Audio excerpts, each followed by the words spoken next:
चंद्रकांत रघुवंशीजी, मला आज काल पण फोन आला, कागदपत्रांची पडताळणी झाली, आजही फोन आलेला आहे। उमेदवारी तुम्हाला मिळाली विधान परिषदेची शिवसेनेकडून। आज दिवस तुमच्यासाठी आजचा किती महत्त्वाचा, कारण आज शिवजयंती सुद्धा आहे, छत्रपतींची जयंती सुद्धा तिथीनुसार, त्यामुळे दुग्ध शर्करा योग आहे तुमच्यासाठी। खरं आहे, आता खरं म्हणजे उमेदवारी जाहीर करायचा अधिकार मला नाही आहे, आदरणीय एकनाथ शिंदे साहेबांना आहे। पण मला संकेत मिळाले आहेत की तुम्ही विधान भवनामध्ये या। मला आत्मविश्वास आहे की माझं नेतृत्व मला संधी देईल आणि त्याच्याप्रमाणे मी आज आलेलो आहे। कागदही सगळे तयार आहेत, पण अधिकृत घोषणा आदरणीय एकनाथ साहेबच करतील आणि एकनाथ शिंदे साहेब यांनी जर सांगितलं तरच मी उमेदवारी अर्ज दाखल।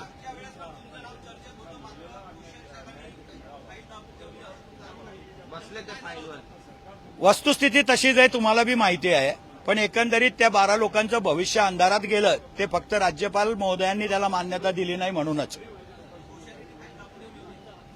आता सर आपणच म्हणतात आहे ना, दाबून ठेवली होती, तर सत्यच असेल ना। बरं, एक सगळ्यात महत्त्वाचा प्रश्न, एकनाथ शिंदे यांनी मागेच तुम्हाला शब्द दिला होता, तो शब्द एकनाथ शिंदे पाळतायत किंवा पाळतील असं तुम्हाला? नाही, 100% एकनाथ शिंदे साहेबांवर विश्वास होताच पहिल्या दिवसापासून, आणि त्यांनी वेळोवेळी नंदुरबारमध्ये आलेल्या प्रत्येक 2 कार्यक्रमांमध्ये त्यांनी जाहीर केलं होतं की मी योग्य वेळी रघुवंशींना सुद्धा संधी देईल, आणि त्याप्रमाणे मला संधी दिली।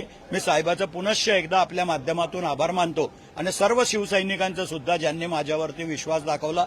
भविष्यामध्ये उत्तर महाराष्ट्रामध्ये धुळे आणि नंदुरबार जिल्ह्यामध्ये शिवसेना कशी मजबूत होईल, स्थानिक स्वराज्य संस्थेमध्ये शिवसेनेचा भगवा कसा फडकेल, याच्यासाठी प्रामाणिकपणे प्रयत्न करेल, एवढं वचन साहेबांनाही आणि आपल्यालाही देतो। तुम्ही रघुवंशी आहात, श्रीरामांनी शबरीची उष्टी बोरं खाल्ली होती, त्यामुळे आदिवासी बहुल विभागाचा तुमच्याकडून कशा पद्धतीने विकास होईल तरी उमेदवार? नाही, आता तर मी एकटा नाहीये, माझ्याबरोबर आमशादादा पाडवी सुद्धा आहेत, आणि आम्ही दोघं मिळून नंदुरबार जिल्ह्याचे विविध प्रश्न विकासाचे जेवढे आहेत, कारण आदिवासींना जास्त काहीच नको आहे, फक्त प्रवाहामध्ये आणण्याचं काम करायचं आहे, आणि त्याच्यासाठी आम्ही दोघं प्रयत्न करू।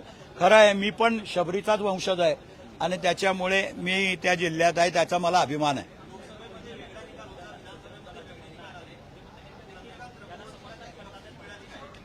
नाही, लोकसभेमध्ये सुद्धा निकाल, आता पूर्ण महाराष्ट्रामध्येच वेगळी क्रांती झाली, त्याच्यात आम्ही काहीच करू शकत नाही। पण लोकसभेची निवडणूक सुद्धा जनतेने ताब्यात घेतली होती, आणि विधानसभेची निवडणूक सुद्धा जनतेनेच ताब्यात घेतली, त्याच्यामुळे एवढा फरक लोकांमध्ये होईल असं कधी वाटलं नव्हतं।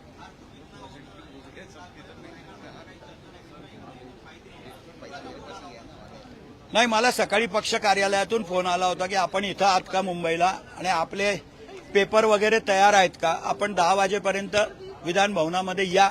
आता आलेलो आहे तुमच्या समक्ष, पहिले तुम्ही भेटले, आता मध्ये जाऊन नेत्यांना भेटतो, नेते जो आदेश देतील त्याच्याप्रमाणे करेल। धन्यवाद।